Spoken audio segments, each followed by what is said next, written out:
Сложилось. Хорошо, но ведь в этой ситуации, когда выборы, ну, не всегда выборы, могут быть ведь и такие действия, когда люди выходят на улицу. У нас сегодня такое событие в Ингушетии, в Магасе, большой митинг.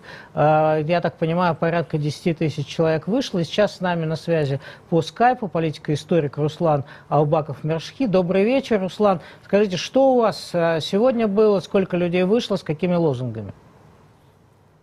Добрый вечер, Михаил. Добрый вечер, коллеги.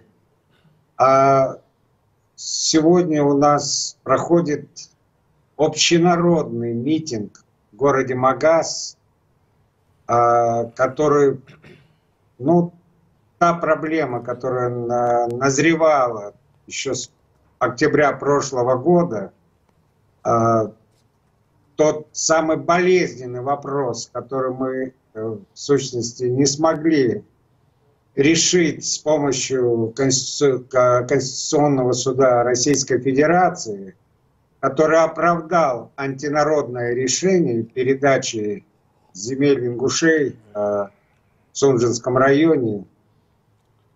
Это все всколыхнуло народ тогда, и ингуши сегодня, они уже не те, что были год назад или 2 года назад. Мы объединились и ведем свою борьбу против произвола чиновников, произвола наших парламентариев, которые хотят в сущности ликвидировать нашу республику. Этот протест, сегодняшний протест, вызван тем, что глава республики совсем недавно внес в парламент, внес изменения в закон, проект изменений в закон о референдуме.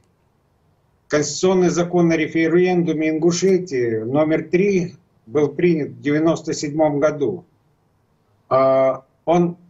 В него обязательно, в референдум вносятся обязательно вопросы об изменении статуса, наименования республики, ее разделении или объединении с другими субъектами Российской Федерации. Видимо, прервалась связь, но, в общем, ситуация в Ингушетии понятна, люди выходят на улицу, я так понимаю, требуют отставки, в том числе и главы республики. Он этот законопроект пока отозвал для консультации. В общем, ситуация продолжает оставаться кризисной. Александр, вот что вы скажете по поводу событий в Ингушетии? Это тот случай, когда Кремль, в общем, сделал ряд ошибок и спровоцировал, так сказать, вот эти народные выступления, которым, по-моему, уже полгода.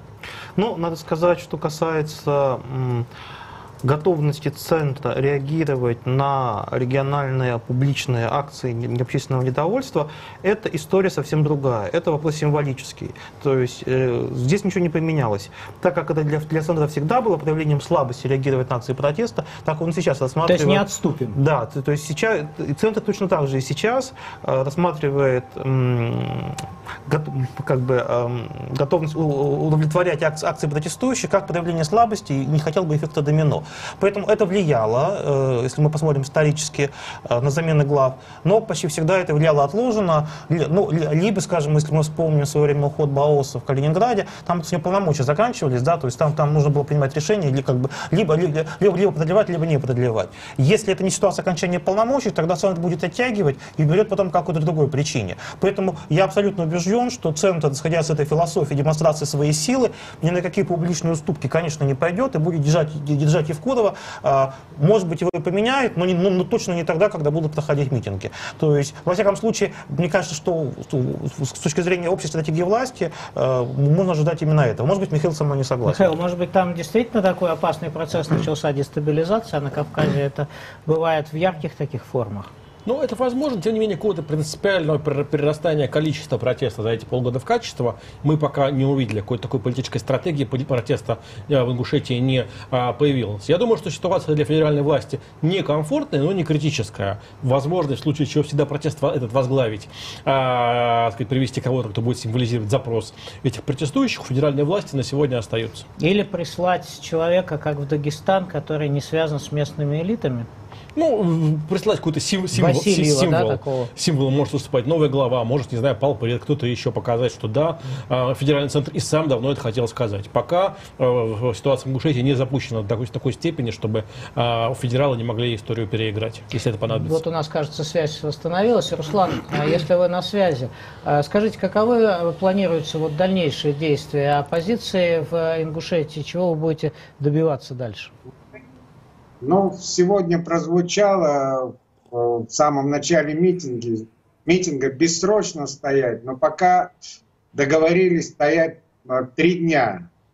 Вот. Дело в том, что вот на ваш вопрос по поводу назначения генерал-губернатора, как в Дагестане, ну, я имею в виду русского там или еще какого-нибудь, мы будем добиваться того, чтобы глава нашей республики избирался народом, именно ингушским народом, чтобы прекратились вот эти манипуляции,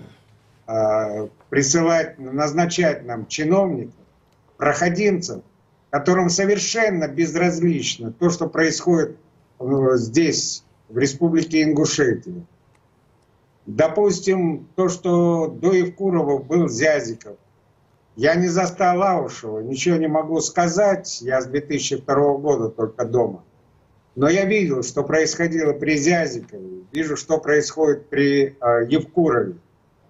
До смешного доходит во время Ураза-Байрам, когда люди постятся, молятся Всевышнему. Целые районы, целые населенные пункты сидят без воды неделями. Перебои со светом, перебои с газом. Наше руководство совершенно некомпетентно. А политическое банкротство Евкуров и его группировка в парламенте получили еще в октябре прошлого года. И мы будем идти до конца.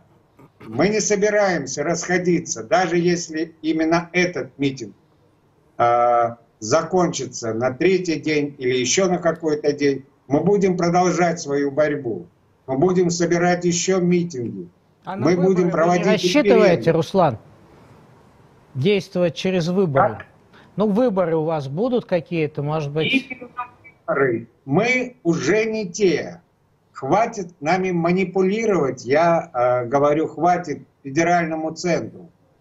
Мы уже не те, кого можно было заткнуть в любую... Вот, пожалуйста, то, что происходило в 1924 году, когда была основана Ингушская автономная область, буквально через 9 лет, я вот, кстати, заметил тенденцию, к сожалению, наше руководство, федеральное руководство сегодня, как под копирку, со смехотворной последовательностью повторяет все то, что происходило при Сталине в 1924 году, в 1933-м, 1934-м. Что происходило?